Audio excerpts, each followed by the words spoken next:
Hi, I'm Rob Elsworthy, game director at Resistr Interactive and program director at Toronto Film School. I've been in the industry for over 2 decades. I've worked in music videos, VFX, um, cinematic animation, and game design.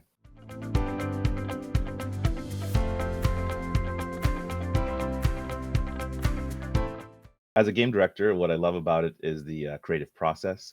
I love working with team members from different fields. There's a lot of converging industries that come together to make a game.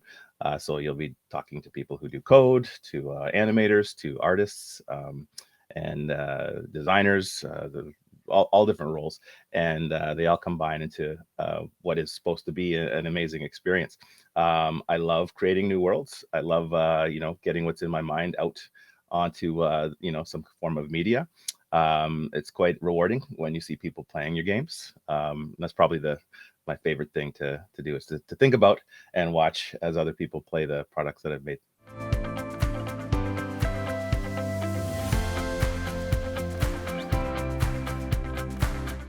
To succeed, you need some form of technical ability. Um, Video games are a complex industry in general. There's a lot of moving parts. A lot of code and other game engines and things like that that you have to understand from the inside out. Um, you need soft skills. That's also very important when you're working on a team, depending on the size. I've worked on teams from like 2 or 3 people where it's, very personal, to massive teams of thousands where nobody knows each other. And it's very important to be polite, to watch your tone in emails, and to respect the collaborative experience for everybody involved. Endurance is important. These games, they don't get done overnight. They often take years to make. So you have to be able to stay focused on a subject, on a game, for the duration of the project. And your enthusiasm, I think, would be the another very important thing. You have to love making games. There's going to be a lot of long hours. There might be some difficult times during the process of it. But if you love what you do, you're going to have no problems getting to the end.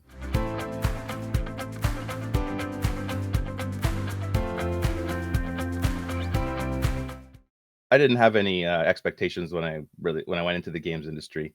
I used to love playing games when I was a teenager, when I was a kid. So I was making music videos at the time, and I actually decided that I wanted to switch industries. And I remembered how much I loved games, and that I had a passion for it. There wasn't a lot of people at that time. There was no figures that you could see that were making games. At least I didn't know any, so I didn't have any kind of model to go by. One thing I would say is that playing games is very different from making games, and that's something that you may not be aware of as a gamer. A lot of the students at Toronto Film School that I talk to, often they come in as enthusiasts of games in general, but they're coming in as consumers of the products. They're not actually making the games yet. You realize how different it is when you're actually in there. It's very technical. There can be long hours. You're working on big teams, so it's not just about you in your house playing games online. So there's a big collaborative aspect of it as well, and you need to have those expectations. Be prepared for that when you go in the first time.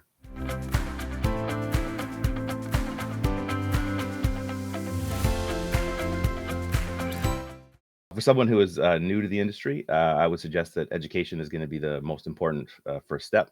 Every resource that's available to you, I would hope that you would take advantage of. So, getting on YouTube, taking any kind of tutorials that you can find. There are game jams that you can get involved in. Uh, any resource like that, I think, would be super valuable. Read as much as you can about it, understand the roles, get on the websites for the game jobs and see what the jobs are and what the requirements are. Often they'll give you a very solid foundation listing of what is required for each role, and you can see what works for you. You can test it out. And the last thing I would say is once you're in the industry, don't stop trying to learn. I'm still on YouTube every day. I'm still taking online courses and doing that kind of stuff, even though I'm teaching them, right? Because there's always new techniques and new things that you can learn, and the game industry evolves very quickly.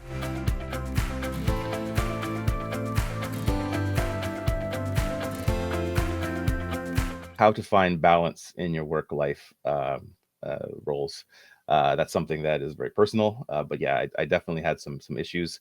I spent a lot of time in the office, a lot of time working, very passionately about things, and that's one of the things that I would like to temper now in my life. So I have a family now, so it's a little bit different for me. But I would definitely suggest that you try to find some balance. Because you'll burn out, and that's something that is a danger in the games industry. Is when you're just only focused on it, and all of your friends are only in the industry. There's nowhere to take a break, right? And so I definitely recommend that you start looking into it um, uh, earlier in your career.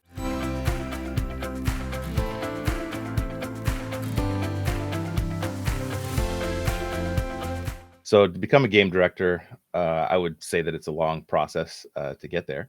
You're going to probably enter the games industry as a an artist, or maybe a game tester. You're going to work your way up the ranks from there. Uh, in order to get into game directing, you need to have some leadership ability. So working on teams, usually you have opportunities to prove yourself on whatever stream that you're in. So if you're a game designer, then you become a game lead, then you can become a game director. If you're an art director, same thing. You're great at having creative vision. You are great with dealing with people and challenges that come up on a project. You're adaptable and able to adjust to whatever is going on in either the industry or in the game itself. So you can pivot. Um, those are all important things.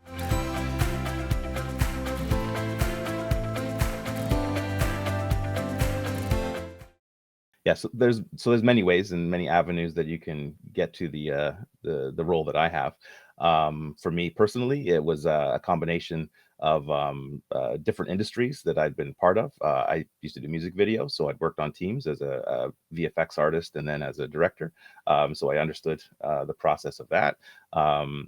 That led to cinematic animation. So again, I had the ability to tell stories with film and then also animate. So that led me to the next stage of it.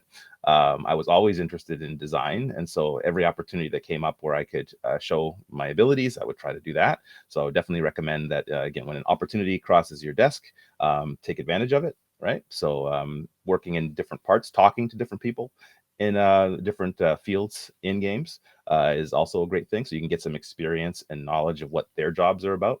So that again, you have an overview and an overall vision of how a game is made and what those jobs entail.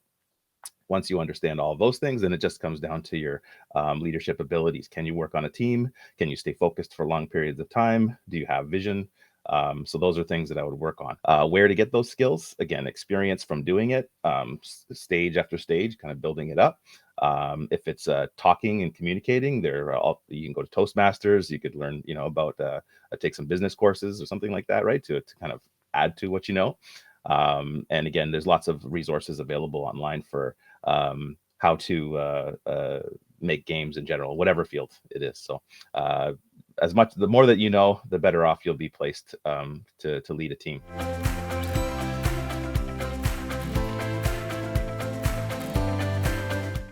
What keeps me on top of things? Curiosity. Again, the willingness to continue learning. I go to conferences. I'll be going to GDC this year. Again, to talk to other professionals and find out what's going on in the industry. Any new technology that comes out, I'm investigating it. If there's something to download and test, I will do that. Right. So whatever it is, I want to at least have some hands-on experience with it. And again, working on projects. So the more involved you get, the more things that you're doing, the more you're going to know about the industry. And then if there are changes and things that are updating and happening, you'll be at the cutting edge of it. The worst thing you could do is just think that you've learned everything you need to know and then rest on your laurels, right? Just keep moving forward, because the industry moves so fast that in 6 months to a year you can be outdated. I've experienced that myself because I do various things. Sometimes one aspect of the things that I know, I don't have time to focus on it, and I'll find very quickly that, oh no, there's been a whole bunch of new advancements. And so you have to kind of constantly be checking and making sure that you see and are aware of what's going on.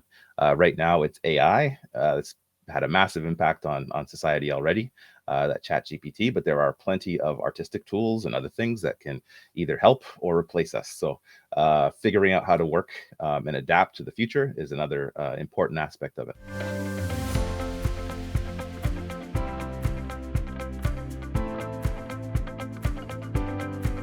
The main advice I would have is to keep going. It's a long path to get to the top of the chain here with actually directing your own game. You might want to work on a indie project or something smaller. Working in a AAA studio, there's going to be a very long path to get there for most people, and not allowing things to set you back would be my advice, right? Sometimes you have to step sideways in order to move forward. So be adaptable, be flexible, be willing to take on new roles in order to get to your goal. One of the things that's difficult for a lot of people is the transition from whatever their previous role was to a leadership position in general. But even more so when you are going to the game directing level of things. You're no longer involved in creating the individual parts. You're involved in the overall picture. And so being able to have vision in that way, and again, maybe not have your hands so much on the actual product, it's a transition. I am an artist at heart.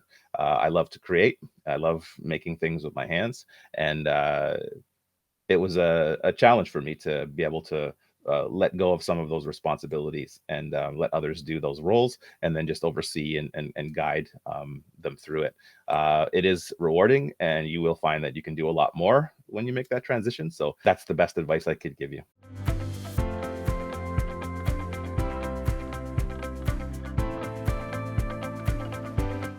What advice would I give somebody who's coming into the industry from another industry?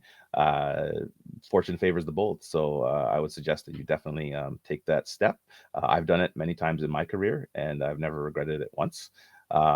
Maybe you came from a job that was safe, something that your parents recommended, or like you fell into, and you realize that it's not satisfying or rewarding. Life is short, so you definitely make the transition if you think that you can dedicate the time to relearning skills, the energy to get through the projects that you're going to do, and don't look back.